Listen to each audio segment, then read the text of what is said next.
பிஸ்மில்லாஹிர்ரஹ்மானிர்ரஹீம். அல்ஹம்துலில்லாஹ் வஸ்ஸலாத்து வஸ்ஸலாமு அலா ரசூலில்லாஹ் வ அலா ஆலிஹி வ ஸஹ்பிஹி வ மன் வாலா. முதல் கேள்வி, உங்களிடம் நான் கேட்கிற கேள்வி. ஒரு குழந்தை பிறந்த உடனேயே ஒரு தந்தை அல்லது தாய் யாரா இருக்கட்டும், ரெண்டு பேர்ல ஒருத்தர் அந்த குழந்தை பிறந்த குழந்தைய முதல் தடவையா பார்க்கும்போது அவர்களுக்கு என்ன தோன்றும், என்ன தோன்ற வேண்டும், அவங்க மனசுல என்ன நினைப்பு வரணும், என்ன வரும்? இந்த கேள்விக்கு யார் பதில் சொல்றோம்? முதல்ல அம்மா பார்க்கறாங்க, அல்லாஹ் எனக்கு ஒரு குழந்தை கொடுத்துருக்கான்னு பார்க்கறாங்க. அப்போ அவங்களுக்கு என்ன தோணும்? அதே மாதிரி நீங்க ஒரு தந்தை பார்க்கிறார், பார்த்த உடனேயே என்ன நினைக்க தோணும்? இதுதான் கேள்வி. பதில் சொல்லுங்க. முதல் பதில், சாலிகான குழந்தையா இது இருக்கணும் அப்படின்னு தோணும். ஒண்ணு. ரெண்டாவது, சந்தோஷமா இருக்கும், அல்லாஹ்வுக்கு நன்றி சொல்லணும் அப்படின்னு தோணும். ரெண்டு. மூணாவது, ஹலாலான வாழ்க்கையை அல்லாஹ் கொடு அப்படின்னு துஆ செய்ய தோணும். நாலாவது, அல்லாஹ்வுக்கு நன்றி செலுத்து. அது ஒரு பதில் சொன்னாங்கல்ல, சுக்குர் செய்யுது, அல்லாஹ்வுக்கு நன்றி செலுத்து, அல்லாஹ்வுத்தால ஒரு குழந்தையை கொடுத்துருக்கிறான் அல்ஹம்துலில்லாஹ்னு நம்ம சுக்குர் செய்வோம். வேற ஏதாவது இருக்குதா? பெண்கள் புறத்துல இருந்து பதில் வர்றதை பார்ப்போம் இன்ஷா அல்லாஹ். இந்த கேள்விக்கான பதில் பெண்கள் புறத்துல வந்தோடனே நாம அது சம்பந்தமா இன்ஷா அல்லாஹ் பேசுவோம். இப்போ உங்கள் புறத்துல இருந்து ஏதாவது கேள்விகள் இருக்கா? மார்க்க சம்பந்தப்பட்ட? அப்படியே உட்கார்ந்துட்டே சொல்லுங்க, உட்கார்ந்துட்டே சொல்லுங்க.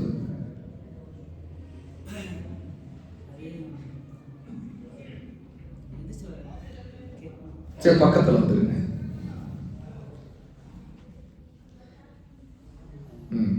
பிரகாசம்ன்ற அத்தியாயத்துல 35 வசனம், அல்லாஹ் வானங்கள் மற்றும் பூமியோட வெளிச்சமா இருக்குன்னு சொல்றான். வெளிச்சம்னா என்ன அர்த்தம்? அது எந்த வெளிச்சம்? இப்போ ஒரு கேள்வி கேட்டிருக்காங்க. அல்லாஹ் தஆலா சூரத்து நூர், ஒளி பிரகாசம் அப்படின்னு ஒரு அத்தியாயத்தை இறக்கி இருக்கிறான். அதுல அல்லாஹ் தஆலா வானங்கள் பூமி வெளிச்சமாக அவனை சொல்லுகிறான். இதற்கு என்ன விளக்கம்? அல்லாஹ் நூரு ஸமாவாதி வல் அர்த் என்று அல்லாஹ் சொல்லியிருக்கான். அப்ப இதனுடைய விளக்கம் என்ன அப்படின்னு கேட்கிறான். முதலாவது விஷயம், இது அல்லாஹ்வுடைய பண்பை பற்றிய கேள்வி. அல்லாஹ்வுடைய சிஃபத், பண்பு. அவனுக்கு என்று சில பண்புகள் இருக்குது. அதை அல்லாஹ் என்னென்ன பண்புகளை நம்ம குர்ஆன்ல சொல்லி இருக்கிறானோ, அல்லாஹ்வுடைய நபி ஸல்லல்லாஹு அலைஹி வஸல்லம் என்னென்ன பண்புகளை கொண்டு அல்லாஹ்வை வர்ணிச்சிருக்கிறாங்களோ அது அனைத்தையுமே நாம் அப்படியே ஈமான் கொள்ளணும். ஒண்ணு. ரெண்டாவது, அந்த பண்புகள் எதையும் நாம படைப்புகளோடு ஒப்பிடக்கூடாது. ஏன்னா அல்லாஹ்வுடைய பண்புகள் மிக உயர்ந்தது. அல்லாஹ்வுடைய பண்புகள் எதுவும் அவனுடைய படைப்புகளுக்கு சமமானது இல்லை. படைப்புகளுடைய பண்புகளும் அல்லாஹ்வுடைய பண்புகளும் ஒப்பிட முடியாது. ஏன்? அல்லாஹ் சொல்லியிருக்கான், லைஸ கமிஸ்லிஹி ஷை, அவனுக்கு ஒப்பானது எதுவும் இல்லை. சூரத்து ஷூரா 42வது சூராவுடைய 11வது ஆயத்தில் அல்லாஹ் சொல்லுகிறான், அவனுக்கு ஒப்பானது எதுவும் இல்லை. இன்னும் சூரா மரியம்ல அல்லாஹ் சொன்னா, ஹல் தஅலமு லஹு சமியா, அவனுக்கு ஒப்பான எவரையாவது நீங்கள் அறிவீர்களா? என்ன? அறிய மாட்டீர்கள். இன்னும் அல்லாஹ் சூரத்துல் இக்லாஸ்ல சொல்றான், வலம் யகுல் லஹு குஃபுவன் அஹத், அவனுக்கு நிகராக எதுவும் இல்லை. அப்படி என்றால் அல்லாஹ்வுடைய சுயம், தாத் என்ற சுயம். இப்ப எப்படி ஒவ்வொரு படைக்கும் ஒரு சுயம்னு ஒன்று இருக்குது. சுயம்னா என்ன? இப்போ மனிதன்னா மனிதனுக்கு இருக்கிற சுயம் என்ன? ஒரு ஆண் அப்படின்னா தலை, கைகள், கால்கள், இப்படி. அதே மாதிரி பெண்ணுக்கும் இப்படி ஒரு சுயம் இருக்குது, ஒரு உடம்பு சுயம் இருக்குது இல்லையா? அதுதான் தாத் என்று சொல்லப்படும். இந்த மாதிரி ஒவ்வொரு படைப்புக்கும் தாத் உண்டு. அல்லாஹ் தஆலாவுக்கு அவனுக்கு என்று தாத் இருக்கு. அந்த தாத்தை நம்மால் கற்பனை செய்ய முடியாது. அதை எதோடு நம்ம கம்பேர், ஒப்பிடவும் கூடாது. தாத்தும் உண்டு, சிஃபத்தும் உண்டு. சிஃபத்துனா குணங்கள், பண்புகள். அல்லாஹ்வுக்கு என்னென்ன பண்புகள் உண்டுன்னு சொல்லியிருக்கோம், அது எல்லாத்தையும் நாம் அப்படியே ஈமான் கொள்வோம். அல்லாஹ்வுக்கு முகம் உண்டு நல்லா சொல்லியிருக்கிறான். அதை அப்படியே ஈமான் கொள்வோம். அதை நாம் எந்த முகத்தோடும் ஒப்பிட மாட்டோம். கைகள் உண்டுன்னு சொல்லியிருக்கிறான், நம்ம அப்படியே ஈமான் கொள்வோம். அதை எந்த கைகளாகவும் நம்ம கற்பனை செய்ய மாட்டோம். கண்கள் உண்டுன்னு சொல்லியிருக்கான், ஆனா அல்லாஹ்வுடைய கண்கள் எப்படி நமக்கு தெரியாது. நம்ம ஈமான் கொள்வோம், அல்லாஹ்வுக்கு அவனுடைய உயர்வுக்கும் கண்ணியத்திற்கும் ஏற்ற கைகள் உண்டு, கண்கள் உண்டு, முகம் உண்டு. இந்த மாதிரி அல்லாஹ்வுடைய பண்புகள்ல உள்ளதுதான் அல்லாஹ்வுடைய அந்நூர். இந்த நூரை நம்ம கற்பனை செய்ய முடியாது. அதனால தான் அதே சூரத்து நூருடைய அந்த ஆயத்துல அல்லாஹ்வுடைய நூரை அல்லாஹ் வர்ணிக்கும் போது அது வானங்கள் பூமியுடைய வானங்களுக்கு பூமிக்கு ஒளியா இருக்குன்னு சொல்றான். அப்போ வானங்களுக்கு பூமிக்கு ஒளியா இருக்கிற அந்த நூரை நம்மால் கம்பேர் பண்ண முடியுமா? அல்லாஹ்வுடைய அந்த நூரைனா கற்பனை பண்ணுவோம். ஏன்னா வானங்கள் பூமியோட ஒளிங்கிறது என்ன? பகல்ல வானத்திற்கும் பூமிக்கு ஒளியா இருக்கிறது சூரியன் தான். இரவுல சந்திரனும் நட்சத்திரங்களும் இருக்கலாம். அப்போ இதெல்லாம் படைப்புகளுடைய ஒளி. நாம பார்க்கிற பகல் நேரத்து ஒளி சூரியனுடைய ஒளி. சூரியனை யார் படைத்தது? அல்லாஹ். அது என்ன? அது ஒரு படைப்பு. இரவு நேரம் அமாவாசையில இருட்டா இருக்குது, ஆனா பௌர்ணமி நேரத்துல அந்த பௌர்ணமியுடைய வெளிச்சத்தை உணர்றோம். அப்ப பௌர்ணமி அந்த நிலாவை படைச்சது யார்? அல்லாஹ். அப்போ வானங்களுக்கு பூமிக்கு ஒளியா அல்லாஹ் இருக்கிறான்னா நாம அல்லாஹ்வுடைய அந்த ஒளிய சூரியனுடைய ஒளிக்கோ அல்ல சந்திரனுடைய ஒளிக்கோ கம்பேர் பண்ண முடியாது. ரசூலுல்லாஹி ஸல்லல்லாஹு அலைஹி வஸல்லம் மிஅராஜுக்கு போனாங்க. அப்போ இங்க சஹாபா கேட்டாங்க, யா ரசூலுல்லாஹ், அல்லாஹ்வை நீங்கள் பார்த்தீர்களா? நான் எப்படி பார்க்க முடியும்? அல்லாஹ்வுக்கும் எனக்கும் நடுவே திரை இருக்கிறதே என்று சொன்னாங்க. சொல்லிட்டு வர்ணிச்சாங்க, அல்லாஹ் அந்த திரையை அகற்றினால் அவருடைய படைப்புகள் எல்லாம் எரிந்து விடுனாங்க. ஏன் கேட்டா அல்லாஹ்வுடைய திரை, அவன் நூறாக இருக்கிறான். அந்த நூறுக்கு முன்னாடி திரை போட்டிருக்கிறான். அந்த திரை போட்டிருக்கனாலதான் இப்ப நாம் உயிரோடு இருக்கிறோம். நாம மட்டும் இல்லை, சூரியனே ஏன் இருக்குது கேட்டா அந்த திரை போட்டதுனாலதான். அல்லாஹ் திரையை அகற்றினானா சூரியன் அவ்வளவுதான். அது எவ்வளவு வெளிச்சமான ஒரு படைப்பா அல்லாஹ் படைச்சிருந்தாலும் அந்த சூரியன் எரிஞ்சிடும்.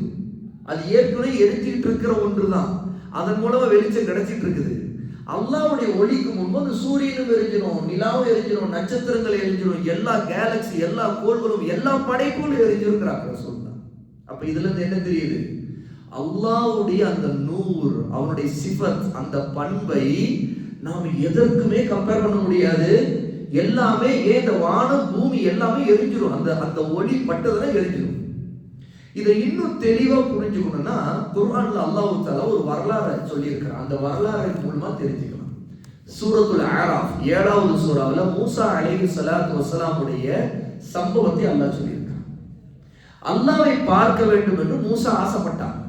ஏன்னா அல்லாஹ்வுடைய குரலை கேட்கிறாங்க, ஆனா அல்லாஹ்வை பார்க்க முடியல. அல்லாஹ் பேசுகிறான், அந்த பேச்சை மூசா கேட்கிறாங்க. கேட்டுட்டு மூசா பேசுறாங்க, அல்லாஹ் அந்த பேச்சுக்கு பதிலும் சொல்கிறான். இவ்வளவு நடக்கும்போது மூசாவுக்கு ஒரு ஆசை வராதா?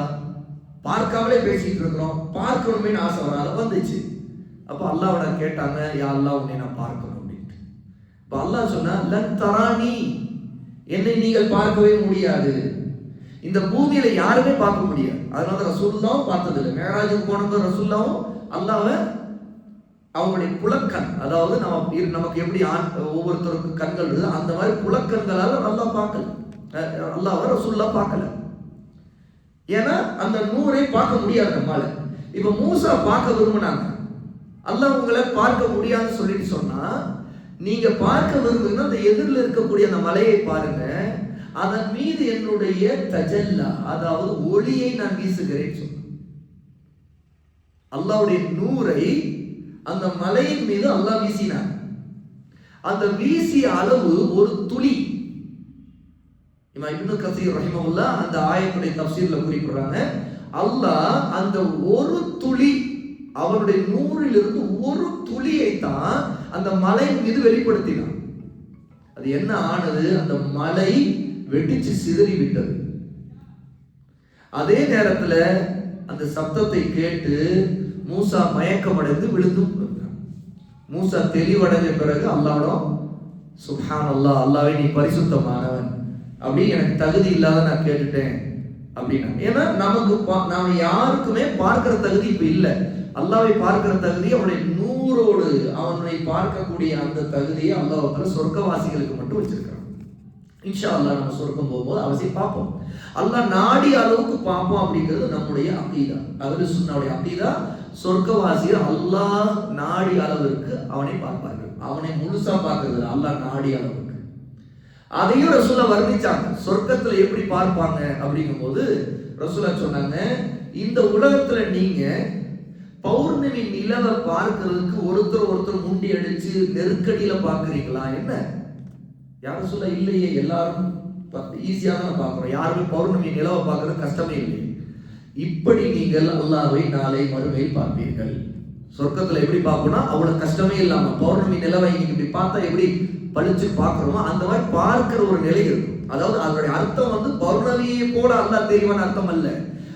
அந்த சிரமம் இல்லாம அல்லாஹ்வை பார்க்கலாம். அப்ப அல்லாஹ்வுடைய அந்த நூறோடு அல்லாஹ்வை அந்த பார்க்கிற சக்தி அல்லாஹ் தஆலா சொர்க்கவாசிகளா இருக்கும்போது தான் கொடுப்பான். ஆகவே மூசா விரும்பினாங்க, மூசாவனால பார்க்க முடியல. ரசூலுல்லாஹ் சொன்னாங்க, திரையை அல்லாஹ் அகற்றி இருந்தா இந்த அவருடைய படைப்பை எல்லாத்தையும் நூறு எரித்து விடும். இதுதான் அல்லாஹ்வுடைய நூறு. அவன் அல்லாஹ்வுடைய நூறு, அல்லாஹ்வுடைய அவன் நூறாக இருக்கிறவன், அவன் வானங்கள் பூமியின் நூறாக இருக்கிறான்னா என்ன அர்த்தம் அப்படின்ட்டு அந்த ஆயத்துக்கு விளக்கம் சொல்லும் போது அந்த ஆயத்துடைய மீதி பகுதியை கொண்டு என்ன விளக்கம் கொடுக்கிறாங்க அப்படின்னா, அல்லாஹ் தஆலா அவனுடைய நூறாக கொடுத்திருப்பது ஹிதாயா, ஹுதா, நேர்வழி. இந்த பூமியில வாழக்கூடியவங்களுக்கு, மனிதர்களுக்கு, ஜின்களுக்கு அல்லாஹ் கொடுத்திருக்கிற நூறு என்னன்னா அவனுடைய நேர்வழி. அவன் எந்த சொர்க்கத்தை அடையறதுக்கு வழியை வைத்திருக்கானோ அந்த சொர்க்கத்தை அடைவதற்கு அல்லாஹ் இறங்கி இருக்கக்கூடிய வேதத்தின் மூலமாக, நபியை அனுப்பியதன் மூலமாக என்ன நேர்வழியை கொடுத்திருக்கிறானோ அந்த நேர்வழி அது. ஆகவே இந்த வானக பூமியில் இருக்கிற எல்லாருக்கும் அல்லாஹ் தஆலா நூறா அவனை அடைவதற்கான அவனுடைய சொர்க்கத்தை அடைவதற்கான வழியா வைத்திருக்க நேர்வழி. ஆகவே ரெண்டு கருத்தை விளங்கிக் கொள்ளணும். ஒன்று, அல்லாஹ்வுடைய நூரை கற்பனை செய்ய முடியாது. ஆகவேதான் அந்த ஆயத்துடைய முழுமையா படிச்சு பார்த்தீங்கன்னா தெரியும். அதை அல்லாஹ் நேர்வழிக்கு உதாரணமாக அவருடைய உதாரணமா சொல்றான். அதாவது அல்லாஹ்வுக்கு நூறுங்கிற சிஃபத்து உண்டு, அதை நம்ம ஈமான் கொள்ளணும், அதை கம்பேர் பண்ணக்கூடாது. இது ஒண்ணு. ரெண்டாவது, அந்த நூறு இருக்குது, அதுக்கு எது உதாரணம் அப்படின்னா நேர்வழியை தான் அல்லாஹ் தஆலா அந்த நூறுக்கு உதாரணமா சொல்லியிருக்கிறான். இதுதான் அந்த ஆயத்துடைய சுருக்கமான விளக்கம், விளமா நமக்கு விளக்கி இருக்கிறாங்க. நீங்க இப்னு கஸீர் இந்த மாதிரி தஃசீர்கள்ல படிச்சீங்கன்னா இன்னும் அதோடைய விளக்கம் தெரிஞ்சுக்குவீங்க. இது அகீதா பாடங்கள்ல அல்லாஹ்வுடைய சிஃபத்துகளை பற்றி பாடங்கள்ல அல்லாஹ்வுடைய நூறு பற்றியும் ஒரு பாடம் இருக்கும். அதை நீங்க அகீதா பாடங்கள் படிக்கும்போது, அதற்கு உட்கார்ந்து படிக்கும்போது இன்னும் நிறைய விஷயங்களை இன்ஷா அல்லாஹ் தெரிஞ்சுக்கலாம். ஓகே, குழந்தையை பார்த்தவுடன் சலாம் சொல்ல வேண்டும்.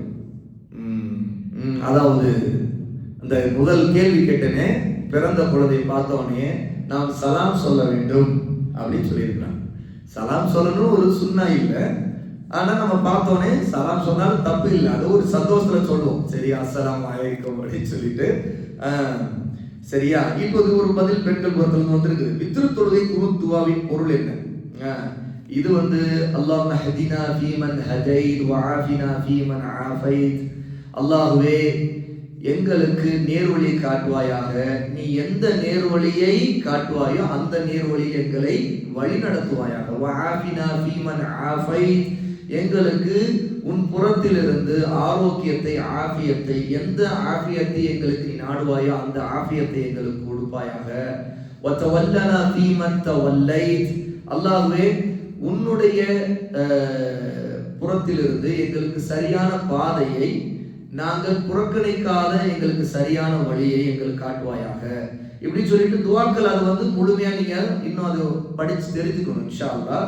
பொதுவா இந்த மாதிரி துவாக்களுடைய நீங்க விளக்கத்தை படிச்சுக்கணும் அப்படின்னா நீங்க இந்த மாதிரி துவாக்களுக்கு ஹிஸ்னுல் முஸ்லிம்னு ஒரு சின்ன புத்தகம் இருக்கு. முஸ்லிமின் அரண்னா தமிழ்ல வெளியாயிருக்கு, ஹிஸ்னுல் முஸ்லிம். அதுல பொதுவா இந்த மாதிரி எல்லா துவாக்களுக்கும் பெரும்பாலும் ஓதக்கூடிய, தொழுகையில மற்ற நேரங்களில் ஓதக்கூடிய எல்லா துவாக்களுக்கும் அதனுடைய பொருளும் இருக்கும், அதனுடைய சுருக்கமான விளக்கமும் மற்ற நூல்களில் வந்திருக்கு. ஆகவே நீங்க அதை படிச்சு தெரிஞ்சுக்கணும். இது சுருக்கமா நான் சொல்றது, சரிங்களா? சரி, இப்ப நம்முடைய கேள்விக்கு வருவோம்.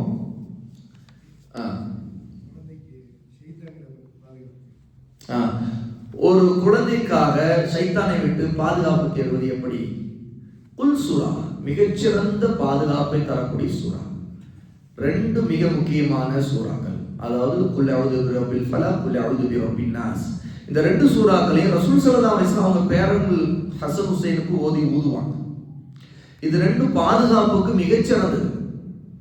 ரசூல் ஸல்லல்லாஹு அலைஹி வஸல்லம் கண் திருஷ்டி இந்த மாதிரி விஷயத்துக்கு முதல்ல துஆக்கள் செய்துட்டு இருந்தாங்க. பொதுவான துஆக்கள் ஓதி ஊதுவாங்க தன்னுடைய பேரன்களுக்கு. ஆனா இந்த 2 சூறாக்கள் இறக்கப்பட்ட பிறகு ரசூல் ஸல்லல்லாஹு அலைஹி வஸல்லம் எப்பவுமே இந்த 2 சூறாக்களை தான் ஓதுவாங்கன்னு புகாரில செய்தி வருது. இந்த 2 சூறாக்கள் என்னது, அல்லாஹ்வுடைய எல்லா படைப்புகள்ல இருக்கக்கூடிய தீங்கை விட்டு பாதுகாப்பு கேட்டவங்க. சரியா? எல்லா படைப்புகளுடைய தீங்கை விட்டும் பாதுகாப்பு கேட்கலாம், ஷைத்தானுடைய தீங்கை விட்டும். ஆகவேதான் மினல் ஜின்னதி வன்னாஸ், மனிதர்கள் இருக்கிற ஷைத்தான்கள், ஜின்கள் இருக்கிற ஷைத்தான்கள், இந்த 2 ஷைத்தான்களை விட்டு பாதுகாப்பு கேட்கிறோம். அதுல இந்த 2 சூறாக்களை ஓதி கொள்ளுங்க. இப்ப நான் முதல் கேட்ட கேள்வியில மாஷாஅல்லாஹ் நீங்க பதில் சொன்னதெல்லாம் சரியான பதில் தான். ஆனா முதலாவது விஷயம் என்ன தெரியுங்களா? இது எல்லாத்துக்கும் மேல முதலாவதா ஒரு குழந்தை நம்ம பார்க்கிறோம்னு வைத்தவங்களே, நமக்கு என்ன தோணணும்னா, அல்லாஹ் அவனையே வணங்குவதற்கு இன்னொரு படைப்பை நம் மூலமாக படைத்திருக்கிறான், நமக்கு பொறுப்பை ஒப்படைச்சிட்டான்.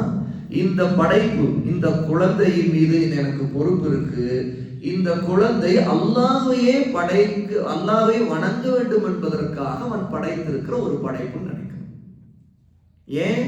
வமா ஹலக்துல் ஜின்ன வல் இன்ஸ இல்லா லியஅபுதூன், ஜின்களையும் மனிதர்களையும் என்னையே வணங்க தவிர வேறு எதற்காக படைக்கவில்லை நல்லா சொல்றோம். அப்போ அல்லாஹ் படைக்கிற ஒவ்வொரு மனிதனையும் ஒவ்வொரு ஜின்னையும் அதற்காக படைக்கிறான்னு தான் அர்த்தம். அப்போ ஒரு குழந்தையை பார்த்த உடனே நமக்கு என்ன தோணும் தெரியுமா? அல்லாஹ்வை வணங்கக்கூடிய ஒரு மனிதனை அல்லாஹ் படைச்சிருக்கிறான், பொறுப்பு என்னிடம் ஒப்படைக்கப்பட்டது. இந்த குழந்தைய அல்லாஹ்வையே வணங்கக்கூடிய தௌஹீதுல நிலையா இருக்கக்கூடிய உண்மையான நல்ல முஸ்லிமான குழந்தையா அல்லாஹ்வை வணங்குவதுதான் உன்னுடைய உண்மையான நோக்கம், நீ படைக்கப்பட்ட நோக்கம். இந்த குழந்தைக்கு நான் சொல்லி கொடுத்து வளர்க்கணும்னு நினைக்கிறேன்.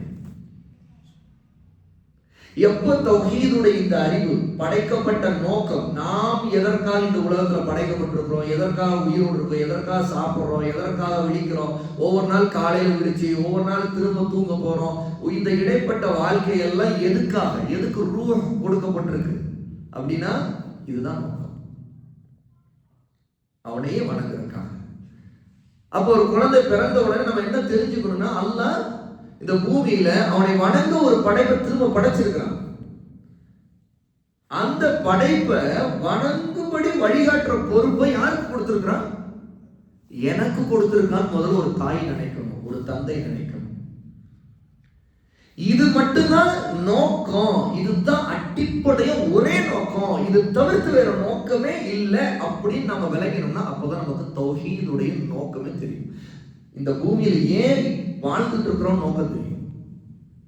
இந்த பிரதானமான இந்த நோக்கத்தை கையில பிடிச்சிட்டு உறுதியா பற்றி பிடிச்சு நடைபெற்றோம் வைங்க, அந்த குழந்தையை அப்படித்தான் நம்ம பழக்கிறோம் வைங்க, அந்த குழந்தைக்கு வேற எந்த நோக்கத்தையும் போட்டு குழப்பி வழி எடுக்க மாட்டோம்.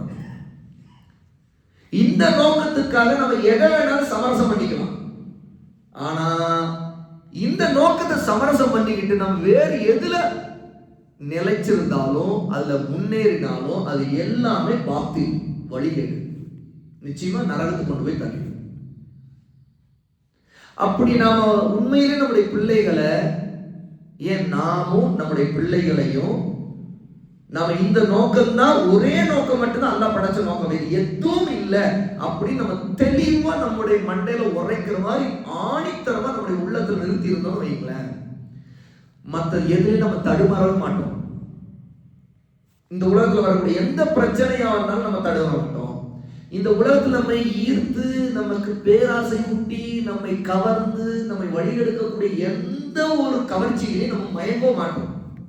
ஏன்னா நமக்கு எப்பவுமே இது ஒண்ணுதான் ஞாபகத்தில் இருக்கும், அல்லாஹ் படைச்சது இதுக்காகத்தான், நான் அவனே வணங்கணும். ஆக நான் தொழுகை நேரத்தில் தொழுகை தவற விடக்கூடாது, என் ரப்புக்கு பிடிச்சமா நடக்கணும், அது ஒரு இபாதத்து. ஆகவே அவனுக்கு பிடிச்ச மாதிரி தான் நான் வாழணும். அவன் வெறுக்கக்கூடிய எதையும் நான் செய்யக்கூடாது, என் பிள்ளையையும் செய்ய விடக்கூடாது. ஏன்னா அல்லாஹ் எனக்கு பொறுப்பு கொடுத்துருக்கான், அந்த குழந்தையை நான் இப்படித்தான் வளர்க்கணும்ட்டு. ஆகவே அந்த குழந்தையை நான் தடுப்பேன். அல்லாஹ் வெறுக்கக்கூடியதை செய்யுதுன்னா தடுப்பேன், செய்யக்கூடாதுன்னு சொல்லுவேன், அறிவுரை சொல்லுவேன், நான் திருத்துவேன். இந்த பொறுப்பு எனக்கு கொடுத்துருக்கிறேன். ஆகவே இந்த குழந்தை வளர வளர வளர இந்த பொறுப்பை நான் சரியா செய்யணுங்கிற ஒரு பெரிய பொறுப்பு என் கையில் இருக்குது. அப்படித்தான் அல்லாஹ் எனக்கு இந்த குழந்தையை கொடுத்துருக்கிறான். இதன் மூலமா அந்த குழந்தை அல்லாஹ்வை வணங்கக்கூடிய குழந்தையா இருக்கணும்ங்கிற தெளிவு அடைஞ்சிட்டோம். நீங்க அடுத்தது என்ன தெரியுமா? அந்த குழந்தைக்கு ரசூலுல்லாஹ்வை பின்பற்றுவதை தவிர வேற எந்த ஒரு வழிமுறையும் நம்ம சொல்லி தர மாட்டோம். புரியுதா இல்லையா? இதுல முதல்ல கிளாரிட்டி வேணும், குழப்பமே இருக்கக்கூடாது. ரசூலுல்லாஹ்வை பின்பற்றணும் நீ. அப்ப குழந்தை தவழ்ந்து அடுத்து நம்ம பேசுறத புரிஞ்சுக்க ஆரம்பிக்கும் போதெல்லாம் அந்த குழந்தைக்கு அல்லாஹ் பக்கம் தான் நம்ம அதை திசை திருப்பிக்கிட்டே இருக்கணும். ரசூலுடைய பாதையை தான் பின்பற்றணும் சொல்லி கொடுத்துட்டே இருக்கணும். அதுல நாமும் அதற்கு முன்மாதிரியா இருந்தோம் நினைக்கிறேன். அந்த குழந்தையை உண்மையில் அல்லாஹ்வை வணங்கக்கூடிய குழந்தையை உருவாக்க மட்டும் நாம அல்லாஹ்வை வணங்கக்கூடிய உண்மையான அடிமைகளா. இதுதான் அந்த கேள்விக்கான சரியான பதில். சரியா? இன்ஷா அல்லாஹ். இப்ப அடுத்து வேற ஏதாவது கேள்விகள் இருக்கா?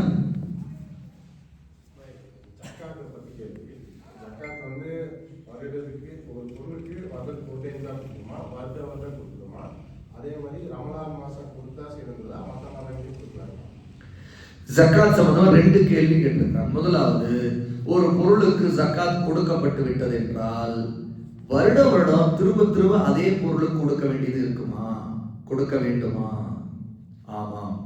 அந்த பொருளில் நிசாப் எட்டியிருக்கும் காலம் வரைக்கும். நிசாப் என்றால் குறைந்தபட்ச அளவு என்ன என்பதை அல்லாஹ்வுடைய மார்க்கம் ஷரியத் ஒரு பொருளுக்கு ஜக்காத் கடமையா ஆகுவதற்கு நிர்ணயித்திருக்கும். அதுதான் நிசாப். அப்போ உதாரணத்துக்கு தங்கத்துக்கு 85 கிராம் 11 பவுன். அப்ப இது ஒரு குறைந்தபட்ச அளவு. இந்த அளவை ஒருத்தரிடம் அது எட்டி இருந்தா அப்போது ஜக்காத் அந்த தங்கத்துக்கு கடமையாகும். அப்போ அதுல இருந்து 2.5% கொடுக்கணும். அப்ப இதுக்கு மேல எவ்வளவு தான் கொடுக்கணும். இப்போ ஒருத்தர் இன்னைக்கு கொடுத்துட்டாரு, இவர் கையில இன்னைக்கு 15 பவுன் கொடுத்துட்டாரு. அடுத்த வருடம் பார்க்கிறாரு, திரும்ப அதே 15 பவுன் வச்சிருக்காரு, அல்லது கூடுதலா அவரிடம் சம்பாதிச்சாரு, இன்னொரு 2 பவுன் வாங்கினாரு, 17 இருக்குது, அல்ல 20 இருக்குது. ஏற்கனவே 15 கொடுத்தாரு என்பதனால இப்ப 17னா 2 பவுனுக்கு கடமையாகாது, 17க்கும் கடமையாகும். கழிக்க கூடாது.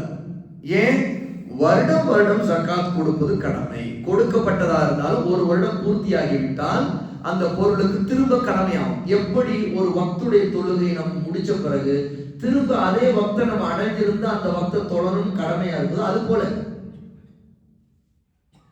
இன்னைக்கு சுபு தொழுதோம்னா நம்ம காலையில திரும்ப நம்ம ஹயாத் இருந்து நாளைக்கு காலையில நம்ம சுபுக்கு அடைஞ்சோம்னா அந்த சுபுக்கு தொழணும். அடையலைன்னா கடமை இல்லை இல்லையா? அது போலதான் நிசாபை எட்டவில்லை என்றால் அந்த பொருளுக்கு கடமையாக இவ 11 பவுனுக்கு கடமையாகுங்கிறோம். இந்த வருஷம் நீங்க 11 பவுனுக்கு கொடுக்குறீங்க, 11 பவுன் கொடுத்தோடனே குறைஞ்சிருந்தானே, குறைஞ்சிருச்சு. அது அதிகரிக்கலன்னு வைங்க, அல்லாஹ் திரும்ப அதிகப்படுத்தி கொடுக்கல. அது கம்மியானது 11க்கு கீழே தான் இருக்குது. 85 பவுன் 85 கிராமுக்கு கொடுத்தீங்க, குறைஞ்சிருச்சு. இப்ப 2.5% எடுத்து கொடுத்தீங்க, குறைஞ்சிருச்சு. அடுத்த வருஷம் உங்கள்கிட்ட அதே அளவுதான் இருக்குது. இப்ப அது கடமையான கடமை இல்லை. ஏன்னு கேட்டா அது எட்டல. போன வருஷம் எட்டிருச்சு கொடுத்துட்டீங்க, இந்த வருஷம் எட்டல, 2.5% கொடுத்ததுனால குறைஞ்சிருக்குது. அது அப்படியே நீண்டுகிட்டு இருக்கு. அப்ப கடமை இல்லை. ஆகவே வருடம் கடமையை அது எட்டி இருந்தால், நிசாவை எட்டி இருந்தால் மட்டும்தான் கொடுக்கும். இது முதலாவது. இரண்டாவது, இது ரமதானில் கொடுப்பது சிறந்ததா அல்ல ரமதான் அல்லாத மாதத்தில் கொடுப்பது சிறந்ததா? எப்போது கடமையாகுதோ அப்போது கொடுப்பது சிறந்தது. கடமையானது ஒருவருக்கு ரமதானில் தான் கடமை ஆனது என்றால் அப்போது அவர் வருடம் எப்படி கணக்கு வைப்பார்? ஒவ்வொரு ரமதானில் கணக்கு வைப்பார். இப்ப உதாரணத்துக்கு இப்படி புரிஞ்சுக்குங்க, ஒருத்தருக்கு ஜக்காத் கடமையாகாம தான் இருந்துச்சு. இந்த ரமதான் 10 அன்னைக்கு அல்லாஹ் அவருக்கு செல்வத்தை கொடுத்தான். அதன் மூலமா ஏதோ ஒரு லாபம் வந்துச்சு. கடைசியில பார்த்தா அவர்கிட்ட ஏற்கனவே இருந்தது ஒரு 8 பவுன் இருந்துச்சு. இப்போ இந்த ரமதான் வந்த பிறகு ரமதான் 10 அன்னைக்கு அவருக்கு ஒரு 5 பவுன் கிடைச்சிருச்சு. இப்போ 8 + 5 அப்ப என்ன ஆச்சு? 13 பவுன் ஆயிடுச்சு. இப்ப 13 பவுன் அவர் கைக்கு வந்தது எப்படி அப்படின்னா ரமதான் 10ஆம் பிறையில. இந்த 13 பவுன் வந்துருச்சா, உடனே இப்ப இந்த 13 பவுனுக்கு அவர் கொடுக்க மாட்டார், கொடுக்க கூடாது. இது ஒரு வருடம் இவருடைய வாழ்க்கையில் இது சுழலும். அதாவது இவர் வைத்திருக்கலாம். ஒரு வருடம் பூர்த்தியாது. அடுத்த வருஷம் ரமதான் 10வது பிறை அன்னைக்கு அவர் பார்க்கிறார் எவ்வளவு இருக்குது. அந்த 13 பவுன்ல அவர் 2 பவுன் வேற ஏதோ தேவைக்காக செலவழிச்சிட்டார். இப்போ எத்தனை, 2 போயிடுச்சு, 11 பவுன் இருக்கு.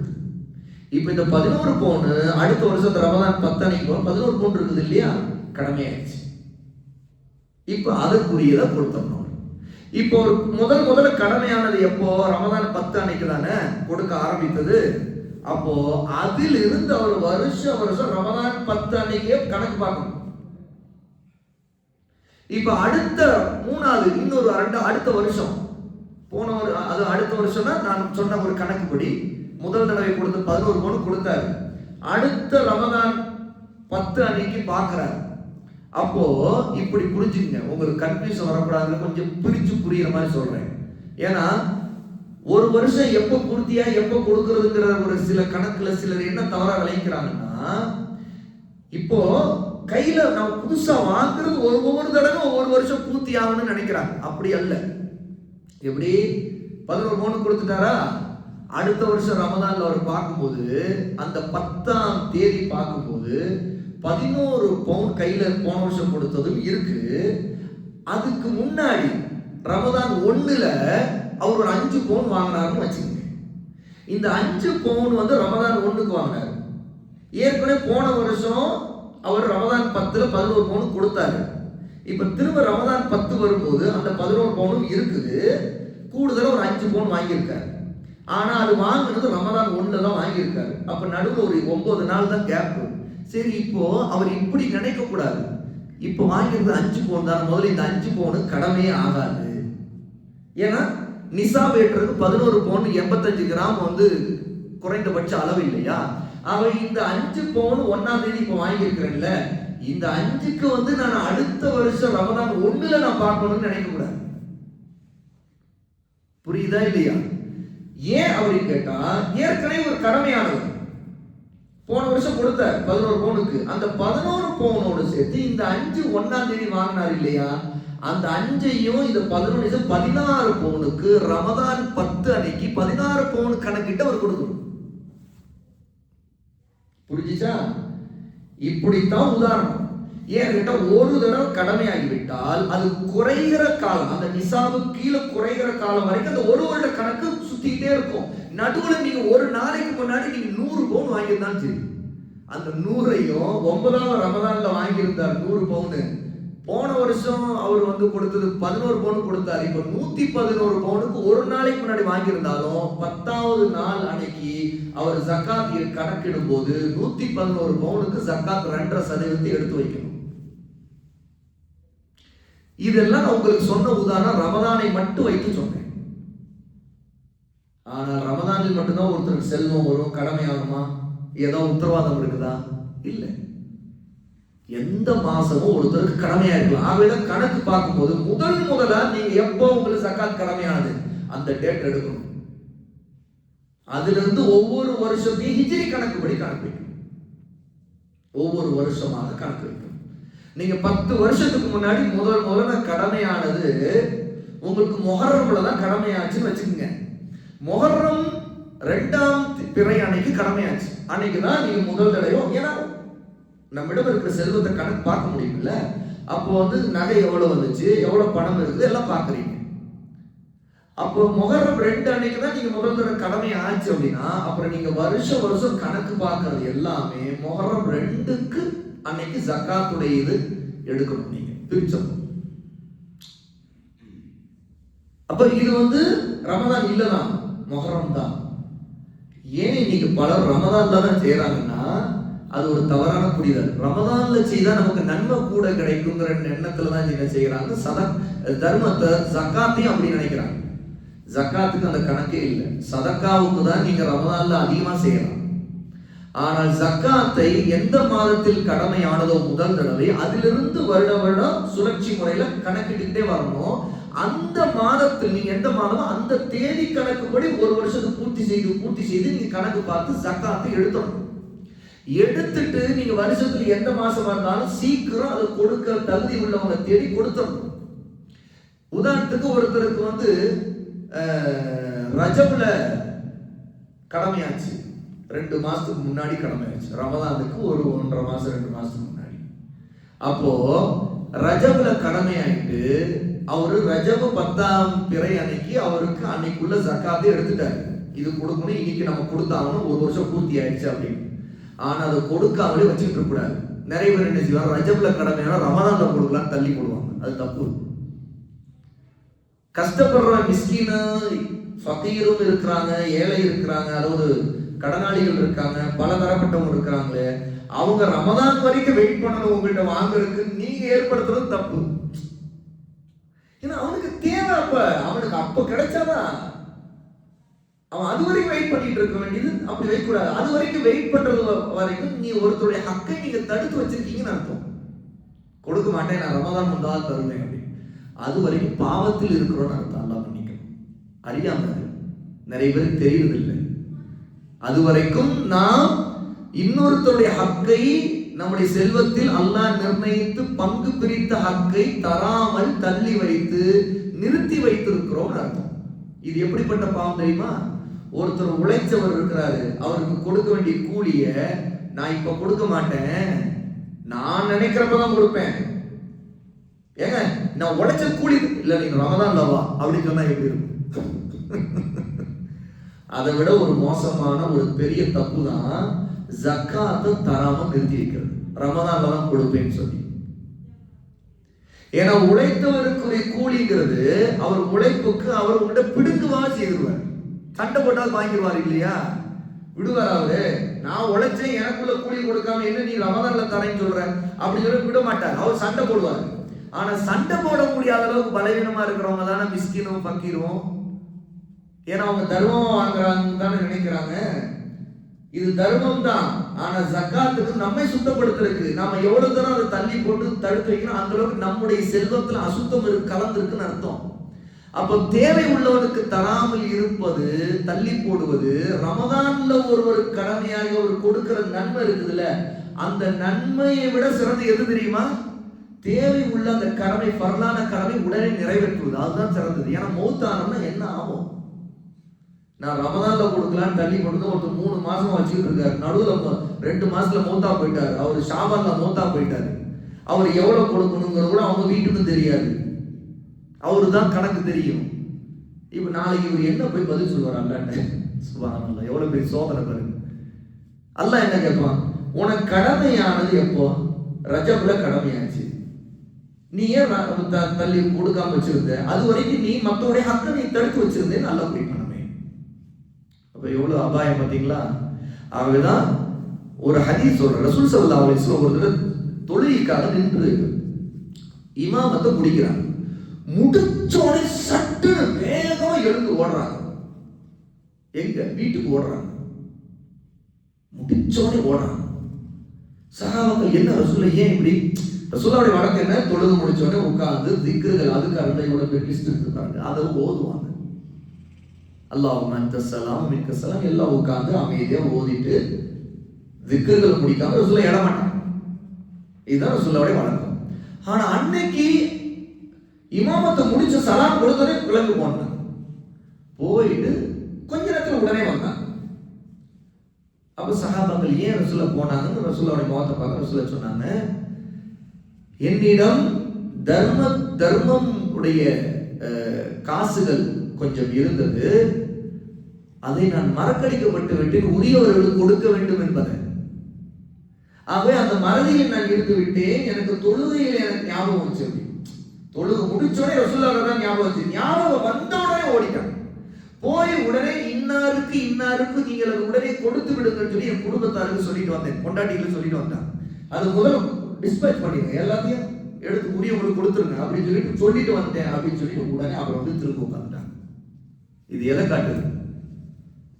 அவ ஹக்கு யாருக்குரியதோ அதை நாம் நிறுத்தி வைக்கக்கூடாது. ஆகவே ரமதானில் மட்டுமல்ல, எந்த மாதத்துல கடமையாவது அந்த மாதத்துல கொடுத்தோம். ரமதானில் கொடுக்க வேண்டிய ஜகாத்துக்கு ரமதானுக்கு சம்பந்தமே இல்லை. ஏன்னா ஒருத்தருடைய செல்வம், அவருடைய வருமானம் எப்ப வேணுமானாலும் ஜகாத்து எட்டலாம். அது எந்த மாசம் வேணாலும் ஆகலாம் இல்லையா? ஆகவே இதை ஞாபகத்தில் வைத்துக் கொள்ளுங்க. ஜகாத்தியா, ஜகாத்தை கூட்டாக கொடுக்க வேண்டுமா அப்படிங்கிற கேள்வி. முதலாவது விஷயம், இஸ்லாமிய ஆட்சியாளர் இருந்தால் அவரிடம் தான் கொடுக்க வேண்டும். முஸ்லிம் ஆட்சியாளர் அவர் ஜகாத்தை வசூலிப்பவராக இருப்பார். ஆகவே அவரிடம் கணக்கு கொடுக்கணும். எப்படி இன்னைக்கு டாக்ஸ் எவ்வளோ எல்லாம் பார்க்குறாங்களா இல்லையா? கவர்மெண்ட்டு எவ்வளோ உனக்கு வருமானம் இருக்குது எல்லாத்தையும் ட்ரேஸ் பண்ணி பேங்க்ல எவ்வளோ இருக்குது, அதுதான் பேன் கார்டு இருக்குது, 10 அக்கௌண்ட் வச்சிருந்தா மொத்தத்தையும் ஒரு லிங்க்ல போட்டு எல்லாத்தையும் வடிகட்டி இவ்வளோ உனக்கு பணம் வந்திருக்குது, இவ்வளோ இது இருக்குது, நீ இவ்வளோ டாக்ஸ் கட்டணும்னு சொல்லிட்டு அரசாங்கம் குரலை பிடிக்குது இல்லையா? அதே மாதிரி முஸ்லிம் ஆட்சியாளர் இருக்கக்கூடிய தேசத்துல நம்முடைய வருமானத்தை பார்த்து ஜகாத்தை அதிகாரத்தோடு எடுப்பதற்கு ஆட்சியாளருக்கு உரிமை இருக்கு. அதான் அல்லாஹ் தஆலா சூரத்து தௌபால சொல்றான், "ஹுத் மின் அம்வாலிஹிம்", நபியே அவருடைய செல்வங்களிலிருந்து நீங்கள் எடுப்பீராக. பறித்து எடுக்கணும். ரசூலுல்லாஹ்வுக்கு அல்லாஹ் கட்டளையிடுறான், விடாதீங்க, எடுத்துருங்க. எது?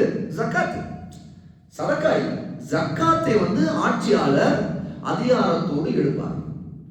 அந்த ஆட்சியாளர் என்ன செய்வார்? அதை வசூலித்து அது முறையா அதை பகிர்ந்து யார் யாருக்கு தர வேண்டும் என்பதை அவர் முடிவு செய்வார். மிஸ்கீன்கள் யாரு, ஃபக்கீர்கள், மக்கள்ல யார் யார் ஜகாத் தேவை உள்ளவங்க அவர்களை பார்த்து பைத்துல் மாலில் சேகரிக்கப்பட்ட ஜகாத் தொகை எல்லாத்தையும் அவர் பிரித்து அவங்களுக்கு கொடுப்பார். இதுதான் கூட்டு முறையில ஆட்சியாளர் செய்யக்கூடியது. இரண்டாவது வகை, ஆட்சியாளர் இல்லாத போது என்ன செய்யலாம் அப்படிங்கிறது.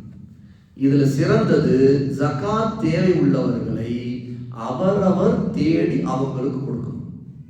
யாருக்கு அந்த தேவை இருக்குதா எல்லாம் பார்த்து அவங்களுக்கு கொடுக்கணும். அதுல முதல்ல உறவினர்களுக்கு முக்கியத்துவம் கொடுக்கணும். சொந்த பந்தங்கள்ல யாரு அந்த தேவை உள்ளவங்க அப்படின்னு பார்க்கணும். சொந்த பந்தங்களுக்கு கொடுத்தா 2 கூலி கிடைக்கும். ரசூலுல்லாஹ் சொன்னாங்க, முதலாவது அந்த தர்மம் செய்த கூலி கிடைச்சிடும், இரண்டாவது சொந்தத்தை ஆதரித்து அரவணைத்த கூலி, 2மே கிடைக்கும். ஆகவே இந்த கூட்டு வணிக கூட்டு சேகரிப்பு மூலமா கொடுக்கும்போது சில நேரத்தில் சொந்த பந்தங்களுக்கு கிடைக்காம கூட போயிடும். ஏன்னா நாம அவங்களுக்கு இன்னொருத்தர் கொடுத்துருவோம், அவங்க அவங்க நாங்க கொடுக்குறோம்னு சொல்லிட்டு கொடுப்பாங்க. ஆனால் அப்படி ஏதேனும் நாம அப்படி செய்தால் கூட நாம பரிந்துரைக்கணும், இவங்களுக்கு ஜக்காத் தேவைக்கு இவங்களுக்கு கொடுங்க அப்படின்னு சொல்லணும். அப்படிலாம் இல்லை அப்படின்னா சிறந்தது நம்முடைய கட்டுப்பாட்டிலேயே நாம் நேரடியா தேவையில்லவங்க சொந்தமாவோ சொந்தம் இல்லாதவங்களோ பார்த்து அவங்க யாரு கடன்பட்டவங்களா என்ன சூழ்நிலையில் இருக்கிறாங்க அவங்கள பார்த்து அவங்களுக்கு கொடுக்கணும். ஆட்சியாளர் அவர் அந்த அதிகாரத்தை எடுத்துக்குவார். அதை நம்ம மறுத்தா கூட விட மாட்டார், தூக்கி உள்ள போட்டுருவார், நல்லா சாட்டடி கொடுப்பார். நீ தரமாட்டேன்னு சொல்றியா? அபூபக்கர் ரலியல்லாஹு அன்ஹு காலத்துல அவங்க ஆட்சிக்கு வந்தோடனே நாங்களாம் ஜக்காத்லாம் கொடுக்க மாட்டோம்னு சொல்லிட்டு அரபுகள் சில கூட்டத்தார் மறுத்தாங்க. அபூபக்கர் சொன்னாங்க, ரசூலுல்லாஹ்விடம் கொடுத்த ஜகாத்துடைய அந்த அளவுல ஒட்டகத்துடைய ஒரு சேனம் அளவுக்கான பகுதி இருந்தாலும் அதை நான் விட மாட்டேன். எவன் தொழுகையும் ஜகாத்தை பிரிக்கிறானோ அவனுக்கு எதிராக போர் செய்வேன். நிஜமா போரும் பண்ணாங்க. ஏன்னா தரமாட்டேன்னு மறுத்தாங்க, போரும் பண்ணாங்க, வெற்றி பெற்றாங்க. ஏன்னா அந்த அளவுக்கு வலியுல் அம்ர் என்ற ஆட்சியாளர் அதிகாரம் உள்ளவருக்கு அல்லாஹ் தஆலா இந்த பொறுப்பை கொடுத்திருக்கிறான். அப்படி இல்லாத இப்ப நாமெல்லாம் வாழ்ற நாட்டில் அதெல்லாம் யாரும் இல்லை, யாரும் கேட்கறதுக்கு யாரும் இல்லை, கணக்கு பார்க்க யாரும் இல்லை. அரசாங்கம் டாக்ஸ் கட்டினியா அப்படிதான் பார்ப்பான், அதான் பார்ப்பான். அவன் தான் எடுத்துக்குவான். அதாவது அவன் தன்னுடைய நிர்வாகத்தை அரசாங்கத்தை நடத்துறதுக்கு தான் எடுத்துக்கொள்வான். ஆனா இது உரியவர்களுக்கு போய் சேரணுங்கிறத ஒண்ணு நாமளே செய்யணும். இதுதான் சிறந்தது. இன்ஷா அல்லாஹ். கடைசியா நம்ம நேரங்கள் நீண்டிடும், அதனால முடிக்கிற நேரத்தில் நெருங்கிடலாம். யாராவது தொழுது கொண்டிருந்தால் தொழுகையின் முன் செல்லலாமா? கூடாது. தொழுது கொண்டிருப்பவருடைய சஜிதாவுல தலை வைக்கக்கூடிய இடத்திற்கு அப்பால் போகலாம். ஒருத்தருக்கு எவ்வளவு லிமிட் வரைக்கும் அந்த பகுதி இருக்கு அப்படிங்கிறது அனுமதி. சஜிதா தலை வைக்கின்றது அந்த பக்கம் வரைக்கும் போகலாம். குறுக்க அவங்க சஜிதா செய்யக்கூடிய இடத்திற்கு நடுவில் குறுக்கே போகக்கூடாது. அப்படி யாராவது போனால், நான் ஏற்கனவே ஷைத்தானை பற்றிய தொடர்ல சொன்னேன், அந்த ஹதீஸ்கள் சொன்னேன். அப்போ தடுக்கணும், அவங்கள கை நீட்டி தடுக்கணும், போகாதீங்கன்னு தடுக்கணும். நம்ம குறுக்கே நுழைத்தான் அவங்க நம்மளுடைய சஜிதா தலை வைக்கிற இடத்துக்கு அப்பால் போறாங்க, அவங்க மேல குற்றமா இருக்காது. சரியா? அதனால அதை கவனத்தில் வச்சுக்கணும். நீங்கள் சொல்ற பயான் இருக்கிற நூல் விற்பனை கிடைக்குமா? விலை என்ன? ஃபஜ்ரு, துஹர், இஷா ஆகிய நேரங்களுக்கு ஒரு பயானின் நூல்கள். இது காலையில உள்ளது கிதாபு அர்பஈன் ஃபி மதுஹபி ஸலஃப், ஸலஃபுடைய பாதை குறித்த 40 நபி மொழிகள் அப்படிங்கிற புத்தகம் இன்னும் தமிழ்ல நம்ம இன்னும் கொண்டு வரல. இன்ஷா அல்லாஹ் ரமதானுக்கு பிறகு அது வெளிவந்துடும். அந்த புத்தகம் இப்போ கிடைக்காது. மற்ற 2 நேரத்துல துஹர்லையும் இஷாவுக்கு பிறகு, அதாவது ஷைத்தானின் சதிவலைகள் பேசினேன், அதே மாதிரி துஹர்ல தொடர் நடந்துகின்றது அல் அகீதா அல் இஸ்லாமியா, அது 2மே கிடைக்கிறது தான். அதுல இந்த மதியம் நடத்துகிற அந்த பாடநூல் அது வேணுங்கிறவங்க இங்க கீழே மஸ்ஜித் பொறுப்புதாரிகள் யாரையாவது சொன்னீங்கன்னா அதை நீங்க வாங்கிக்கொள்ளலாம். இன்ஷா அல்லாஹ் இங்கே இருக்குது. அது ஒரு 20 காப்பி கொண்டு வந்தேன். ஆனால் யாருக்கும் அவ்வளோ புத்தகம் வாங்கி படிக்கிற அந்த ஆர்வம், அந்த கல்வி தேடல், முதல்ல உட்காந்து கேட்கறதுக்கு அவ்வளோ ஆர்வம் மக்கள்கிட்ட கம்மியாக இருக்கு. ரொம்ப வறண்டு கிடக்குது இல்மு தேடுற ஆர்வம். அதனால இல்லை, அது சொல்லப்போனால் அந்த புத்தகத்தை வாங்கி வச்சு தினமும் வீட்டில் ஒரு 2 கேள்வி, ஏன்னா அது கேள்வி பதிலுடைய ரொம்ப அதனால தான் மதியம் இலகுவாக இருக்கும் மக்களுக்கு. நான் எடுக்க ஆரம்பித்தேன் பாடமாக. அதனால அந்த புத்தகம் இங்கே இருக்குது. 20 காப்பி வேண்டது, இன்னொரு 15-18 காப்பி கூட இருக்கும். ஆகவே அதை நீங்கள் இன்ஷா அல்லாஹ் இங்கே சம்பந்தப்பட்ட தாஜ் சகோதரருக்கு அவர்கிட்ட கேட்கலாம், சரிங்களா? அல்லது மஸ்ஜித் பொறுப்புதாரிகள் யாரோ கேட்கலாம். நீங்கள் இந்த மாதிரி இன்ஷா அல்லாஹ் உங்களுக்கு தொடர்பில் உள்ளவங்களை இங்கே சம்மந்தப்பட்டவங்க மூலமாக இங்கே வாங்கிக்கலாம். இங்கேயே பள்ளிவாசலே வச்சுருக்கோம், வேணுங்கிறவங்க வாங்கிக்கலாம். 200 எனக்கு சரி ஞாபகம் எவ்வளோ, அது ஞாபகம் இல்லை, 230 ரூபான்னு நினைக்கிறேன். 230 ரூபா அதோடைய புத்தகம், சரிங்களா? அதை இன்ஷா அல்லாஹ் நீங்கள் வாங்கிக்கொள்ளலாம். இன்னொன்று, அந்த ஷைத்தானின் சதிகள் இரவு நான் பேசுறது, அது இங்கே எதுவும் விற்பனை கையில் கிடைக்காது. நீங்கள் ஆர்டர் நீங்கள் ஆன்லைனில் போட்டுக்கலாம். 9841409448 இதான் மொபைல் நம்பர். குகைவாசிகள் பதிப்பவர்களுடைய மொபைல் நம்பர் 9841409448. சரியா? இந்த நம்பருக்கு வாட்ஸ்அப் பண்ணி இந்த புத்தகம், அது 65 ரூபாயோ என்னமோ நினைக்கிறேன், 65 80 ரூபா புத்தகம் நினைக்கிறேன். அந்த புத்தகத்தை நீங்கள் ஆர்டர் போட்டு வாங்கிக்கலாம், ஃப்ரீயாகவே அனுப்பிச்சி வச்சுருவாங்க இன்ஷா அல்லாஹ். இன்னொரு வழி இருக்குது, குகைவாசிகள்.com. அதில் நேரடியாக போய் இந்த பெயர்களை டைப் பண்ணி நீங்கள் ஃபுல்லாக பார்க்கலாம். கேட்டலாக் இருக்கும். 137 புத்தகங்கள் வரைக்கும் இது வரைக்கும் கொண்டு வந்திருக்கிறோம். கிதாபுகள் அரபியிலிருந்து மொழிபெயர்த்து எல்லா புத்தகங்களுக்கும் நீங்கள் அதில் போய் ஆர்டர், நீங்கள் எப்படி அமேசானில் பொருளை ஆர்டர் போடுறோம் இல்லையா, அதே மாதிரி நேரடியாக அதிலே பே பண்ணி ஆர்டர் பண்ணுறோம். போட்டால் ஆர்டர் பண்ணி ஆட்டோமேட்டிக்காக அவங்க அட்ரஸ் கொண்டு கொடுத்துட்டு போயிடுவாங்க. ஆக இது குகைவாசிகள்.com, KUGAI, குகை வாசிகள், VAASIGAL, குகைவாசிகள்.com. அதில் நீங்கள் போனீங்கன்னா அதில் எல்லா புத்தகங்களும் எந்த புத்தகங்கள் இருக்குன்னு அது கேட்டலாகலாம் பார்த்து வேணுங்கிற புத்தகத்தை நீங்கள் இன்ஷா அல்லாஹ் ஆர்டர் போட்டு வாங்கி கொள்ளலாம். கொரியர் ஃப்ரீயாக தான் அனுப்பி வைப்பாங்க. அதில் உள்ள விலையை மட்டும் நீங்கள் அதில் பே பண்ணிட்டீங்கன்னா, அட்ரஸ் கொடுத்துட்டீங்கன்னா நேராக கொரியர் பண்ணிடுவாங்க. இன்ஷா ஒரு 2 நாளில் உங்களுக்கு கொரியர் வந்துடும் இன்ஷா அல்லாஹ். அப்போ நம்ம இதோட நிறைய விஷயம், ஏதோ கடைசி கேள்விகள் இருக்கா? ஓகே. அந்த புத்தகம் மதியம் நடத்துகிற அக்கீதா புத்தகம் வேணுங்கிற பெண்கள் புறத்துலேருந்து யாராவது இந்த மஸ்ஜித் பொறுப்புதாரிகள் மூலமாவோ அல்லது சகோதரர் தாஜ் இந்த மாதிரி அல்லாமீன் பாய் இவங்க மூலமாக சொல்லி அந்த புத்தகத்தை இன்ஷா அல்லாஹ் வாங்கி கொள்ளுங்க. பாரக்கல்லாஹு ஃபீக்கும், ஜஸாக்குமுல்லாஹு கைரன் வ கைரன் ஜஸா, வ ஆகிரு தஅவானா அல்ஹம்துலில்லாஹி ரப்பில் ஆலமீன். அஸ்ஸலாமு அலைக்கும் வ ரஹ்மத்துல்லாஹி வ பரகாத்துஹு.